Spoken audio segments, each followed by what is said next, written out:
রাগের মাথায় আপনি সন্তানকে বললেন তুই মর, ফেরেশতারা বলল আমিন।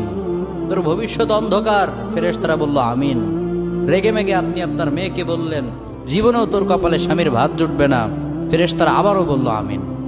আচ্ছা, আপনি না সেই ব্যক্তি যে তার নিজের জীবনের চাইতেও সন্তানকে বেশি ভালোবাসেন? আপনি না সেই ব্যক্তি যে তার সন্তানের জন্য হাসতে হাসতে নিজের জীবনটাও দিয়ে দিতে পারেন?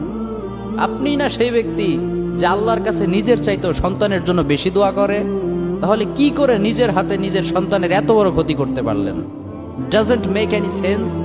কমন সেন্স বলতে কিচ্ছু নাই আপনাদের।